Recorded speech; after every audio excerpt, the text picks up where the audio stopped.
അസ്സലാമു കുക്കി പീപ്പിൾ, എല്ലാവർക്കും നമസ്കാരം. സുഖമല്ലേ എല്ലാവർക്കും? നല്ല ഈസി ആയിട്ടുള്ള ബ്രെഡ് കൊണ്ടുള്ള 3 സ്നാക്ക് റെസിപ്പി ആയിട്ടാണ് ഞാൻ വന്നിരിക്കുന്നത്. പക്ഷേ അതിന് മുമ്പേ ചാനൽ ഇതുവരെ സബ്സ്ക്രൈബ് ചെയ്യാതെ ആരെങ്കിലും കാണുന്നുണ്ടെങ്കിൽ പ്ലീസ് കൺസിഡർ സബ്സ്ക്രൈബ്. സോ ആദ്യം തന്നെ ബ്രെഡ് പിസയുടെ റെസിപ്പിയാണ് കാണിക്കുന്നത്. ഇത് അധികം എല്ലാവർക്കും അറിയുന്നത് തന്നെയായിരിക്കും. കുട്ടികൾക്ക് വരെ ഉണ്ടാക്കാൻ പറ്റുന്ന ഒരു ഈസി റെസിപ്പിയാണിത്. അപ്പോൾ ആദ്യം ബ്രെഡ് എടുക്കുക. നിങ്ങൾക്ക് വേണമെങ്കിൽ 4 സ്ലൈസും കട്ട് ചെയ്യാവുന്നതാണ്. ഞങ്ങളിവിടെ അത് ചെയ്തിട്ടില്ല. പിന്നെ ഒരു കുറച്ച് കെച്ചപ്പ് അധികമായി പോകണ്ട, ബിക്കോസ് സോഗി ആയി പോകും. കുട്ടികളെ ചെയ്യുന്നതാണെങ്കിൽ ഒന്ന് ശ്രദ്ധിക്കുക. അപ്പോൾ അത് നന്നായിട്ട് സ്പ്രെഡ് ചെയ്തതിന് ശേഷം നല്ല കുറച്ച് ചീസ് ഇട്ട് കൊടുക്കുക.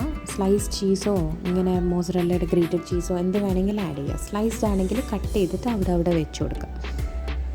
പിന്നെ കുറച്ച് തക്കാളി ഇട്ട് കൊടുക്കുക. അതെല്ലാം ചെറുതായിട്ട് ചോപ്പ് ചെയ്തിട്ടുണ്ട്, കാരണം കുട്ടികൾക്ക് അത് ഓരോന്ന് പെറുക്കി മാറ്റി വെക്കാനുള്ള ഒരു ടെൻഡൻസി ഉണ്ടാവുമല്ലോ, അതില്ലാണ്ടിരിക്കാൻ വേണ്ടിയിട്ടാണ് ചെറുതാക്കിയിട്ട് ചോപ്പ് ചെയ്തത്. പിന്നെ ഫ്രഷ് കോണാണ് യൂസ് ചെയ്തത്. പിന്നെ ക്യാപ്സിക്കം അതും ചെറുതാക്കിയിട്ടാണ് ചോപ്പ് ചെയ്തത്. വീണ്ടും ചീസ് വെച്ചിട്ട് നന്നായിട്ടൊന്ന് കവർ ചെയ്ത് കൊടുക്കുന്നുണ്ട്. ഇതേ സമയത്ത് തന്നെ നമ്മൾ ഏത് പാത്രത്തിലാണോ ഇത് ബേക്ക് ചെയ്യാൻ പോകുന്നത്, അത് ഒന്നുകിൽ ഫ്രൈ പാനോ അല്ലെങ്കിൽ ബിരിയാണി പോട്ടോ വോട്ടെവർ, അതും ഒന്ന് ചൂടാക്കാൻ വെക്കാം. അതായത് ചെറിയ തീയിൽ ഒരു 5 മിനിറ്റ് അടച്ച് വെച്ചിട്ടൊന്ന് പ്രീ ഹീറ്റ് ചെയ്യാം.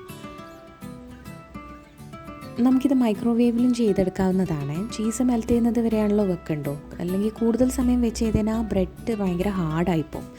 അത് ഇങ്ങനെ സ്റ്റൗവിൽ ചെയ്താലും മൈക്രോവേവിൽ ചെയ്താലും. അപ്പോൾ ചീസ് മെൽറ്റ് ചെയ്യുന്നത് വരെ മൈക്രോവേവിലാണെങ്കിൽ ഒരു 1-2 മിനിറ്റ് അത്രയും വെക്കണ്ടോ. ഇനി ഇതിപ്പോൾ എൻ്റെ പാത്രം ചൂടായിട്ടുണ്ട്. ഞാൻ അതിലേക്ക് ചെറിയൊരു സ്ലൈസ് ഓഫ് ബട്ടർ ഇട്ട് കൊടുത്തിട്ടുണ്ട്. അത് മെൽറ്റായതിനു ശേഷം ഓരോന്നായിട്ട് വെച്ച് കൊടുത്ത് അടച്ച് വെച്ചിട്ട് ചീസ് ഫുള്ളി മെൽറ്റാകുന്നത് വരെ മാത്രം വെക്കാം. എന്നിട്ട് നമുക്ക് സെർവ് ചെയ്യാം, കട്ട് ചെയ്തിട്ട് സെർവ് ചെയ്യാം. അപ്പോൾ ഫസ്റ്റ് സ്നാക്ക് റെഡി. രണ്ടാമത്തതൊരു സ്വീറ്റാണ്. അപ്പോൾ ഇതിൻ്റെ ഞാൻ ബ്രെഡ് 4 സൈഡും കട്ട് ചെയ്ത് മാറ്റിയിട്ടുണ്ട്. എന്നിട്ട് ഒന്നിൽ ന്യൂട്ടെല്ല നന്നായിട്ട് തേച്ച് പിടിപ്പിച്ച് കൊടുക്കാം. അടുത്ത സ്ലൈസ് വെച്ചിട്ട് റെഗുലർലി നമ്മൾ ഇത് ന്യൂട്ടെല്ല സാൻഡ്വിച്ചെല്ലാം ഉണ്ടാക്കൂലേ, അതുപോലെ തന്നെ. എന്നിട്ട് അതൊന്ന് കട്ട് ചെയ്തിട്ട് ചെറുതാക്കി എടുക്കുന്നുണ്ട്. അപ്പോൾ ഞാൻ നടുക്ക് മിഡിൽ ആ ഒരു അങ്ങനെയും ഇങ്ങനെയും 2 കട്ട് ചെയ്തിട്ട് 4 സ്ക്വയർ പീസസ് ആക്കി മാറ്റുകയാണ് ചെയ്യുന്നത്. എങ്ങനെ വേണമെങ്കിലും കട്ട് ചെയ്യാം. നിങ്ങൾക്ക് നടുക്കൂട്ട് ഡയഗണലി കട്ട് ചെയ്തിട്ട് ട്രയാങ്കിൾ പീസസ് ആക്കിയിട്ട് നിങ്ങളുടെ ഇഷ്ടം പോലെ. ഇതിലൊന്നും കാര്യമില്ല.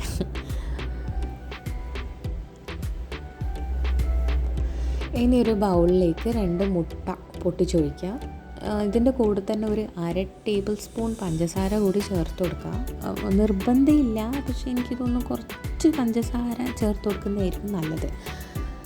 കാരണം നമ്മളെന്തായാലും അവസാനം ചേർക്കുന്നുണ്ട്, പക്ഷേ ഈ ഒരു സമയത്ത് കുറച്ച് ചേർത്ത് കൊടുക്കുന്നതായിരിക്കും നല്ലത്.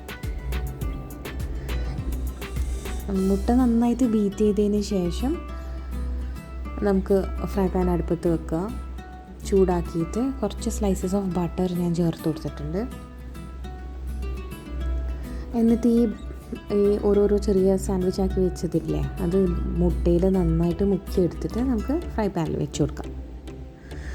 ഇനി ഞാനൊരു 2.5 ടേബിൾ സ്പൂൺ പഞ്ചസാരയും 1/2 ടേബിൾ സ്പൂൺ പട്ട പൊടിച്ചതും നന്നായിട്ടൊന്ന് മിക്സ് ചെയ്തെടുക്കുന്നുണ്ട്. ഇതേ സമയത്ത് നമുക്ക് അപ്പുറം ഇപ്പുറം ഒക്കെ ഒന്ന് തിരിച്ചു കൊടുക്കുക നമ്മുടെ ബ്രെഡ്.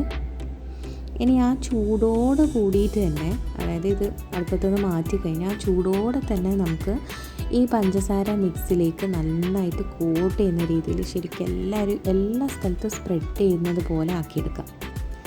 ആ ചൂടോടെ ചെയ്യുന്നതായിരിക്കും നല്ല. അപ്പോൾ ആ പഞ്ചസാര കോട്ടിങ് ശരിക്കത് അതിൻ്റെ കൂടെ അങ്ങ് ചേർന്ന് നിൽക്കും.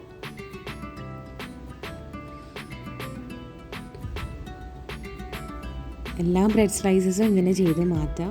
ഇത് നല്ലൊരു വെറൈറ്റി ഡിഷാണ്. എല്ലാവരും ട്രൈ ചെയ്തു നോക്കുക. നമുക്ക് ഡോണറ്റ്സൊക്കെ കഴിക്കുന്നതിൻ്റെ ആ ഒരു ഫീൽ തന്നെ കിട്ടും. അപ്പോൾ രണ്ടാമത്തതും റെഡി. ഇനി മൂന്നാമത്തത് വീണ്ടും ഒരു പിസ്സ തന്നെയാണ്, പക്ഷേ ആദ്യത്തെ പോലെയല്ല. ഇത് കുറച്ച് ഡിഫറെൻറ്റാണ്. അപ്പോൾ എൻ്റെ കയ്യിൽ കുറച്ച് ചിക്കൻ പീസസ് ഉണ്ടായിരുന്നു കറിയിലുള്ളത്. അത് ഞാൻ കുറച്ച് മഞ്ഞളും ഉപ്പും മുളക് പൊടിയും ചേർത്തിട്ട് ഒന്ന് ഫ്രൈ ചെയ്തെടുത്തിട്ട് കൈ കൊണ്ട് ജസ്റ്റ് ഒന്ന് പിച്ചെടുത്തിട്ടുണ്ട്. കുറച്ച് നമുക്ക് കടിക്കാൻ കിട്ടണം അതുപോലെ. പിന്നെ അര ക്യാപ്സിക്കം മഞ്ഞയും റെഡും, പിന്നെ ഒരു ഇത്തിരി ഉള്ളി ചോപ്പ് ചെയ്തതും, പിന്നെ ഒരു 4 ടേബിൾ സ്പൂൺ മയണൈസും കൂടി ചേർത്തിട്ട് മിക്സ് ചെയ്ത് മാറ്റി വെച്ചിട്ടുണ്ട്. മയണൈസ് ചേർക്കുന്ന പോർഷൻ വിട്ടു പോയിട്ടുണ്ട് കാണിക്കാൻ, ബൈ മിസ്റ്റേക്ക് ആയിപ്പോയതാണ്. ഇനി ഒരു പിസ്സക്ക് 2 ബ്രെഡ് വേണം. അതിൽ സൈഡ്സ് എല്ലാം കട്ട് ചെയ്ത് മാറ്റിയതിന് ശേഷം ഒരു ബ്രെഡ് മാത്രം ഇങ്ങനെ പരത്തിയെടുക്കുക. ഒറ്റൊന്നേ പരത്തിയെടുക്കണ്ടോ,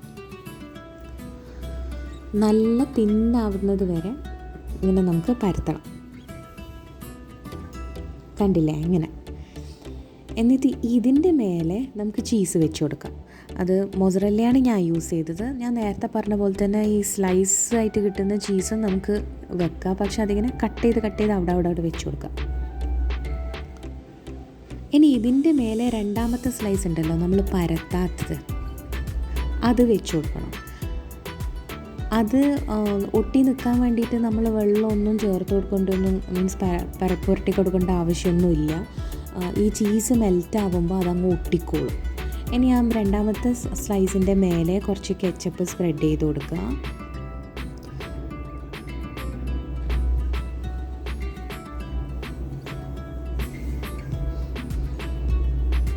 എന്നിട്ട് അതിന് ശേഷം നമ്മൾ ഉണ്ടാക്കി മാറ്റി വെച്ച ആ ഫില്ലിംഗ് ഉണ്ടല്ലോ, ആ മസാല ടോപ്പിംഗ്, അത് നന്നായിട്ട്, അതായത് ഞാനൊരു 2 ടേബിൾ സ്പൂൺ നിറച്ച് തന്നെ വെച്ച് കൊടുക്കുന്നുണ്ട്.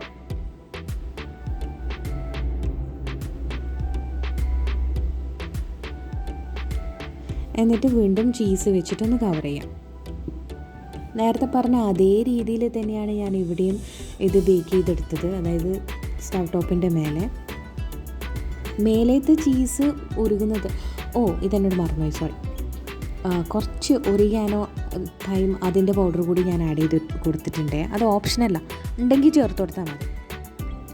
ഇനി ഞാൻ നേരത്തെ പറഞ്ഞ പോലെ തന്നെയാണ് ഇവിടെയും ചെയ്തത്. ആ മേലത്തെ ചീസ് ഒന്ന് മെൽറ്റാകുന്നത് വരെ മാത്രം വെച്ചാൽ മതി. അധികം ഉള്ളിലുള്ള ചീസ് ഉണ്ടല്ലോ അതും മെൽറ്റായിട്ടുണ്ടാവുമോ എന്ന് വിചാരിച്ചിട്ട് കുറേ സമയമൊന്നും വെക്കണ്ട. ആ മേലെ നിങ്ങൾ മെൽറ്റായി എന്ന് കാണുമ്പോൾ നമുക്കത് മാറ്റിയെടുക്കാം, എടുത്ത് വെക്കാം. ഇതും നമുക്ക് മൈക്രോവേവിൽ ചെയ്തെടുക്കാൻ പറ്റുന്നതാണ്. സെയിം നേരത്തെ പോലെ തന്നെ മേലെ ചീസ് മെൽറ്റാകുന്നത് വരെ ഒരു 1-2 മിനിറ്റ് മാത്രം വെച്ചാൽ മതി. ഇനി ഇത് നമുക്ക് കട്ട് ചെയ്തെടുക്കാം.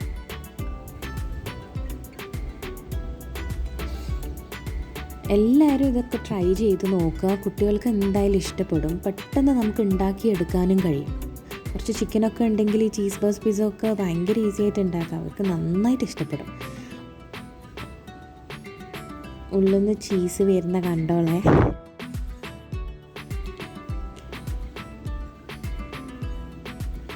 അപ്പം മക്കൾക്കൊക്കെ ഉണ്ടാക്കി കൊടുക്കുക. വീഡിയോ നല്ല ഇഷ്ടപ്പെട്ടെങ്കിൽ എല്ലാവർക്കും ഷെയർ ചെയ്യുക, ഫാമിലിക്കും ഫ്രണ്ട്സിനും. എന്നിട്ട് ഫീഡ്ബാക്ക് എന്നെ അറിയിക്കുക.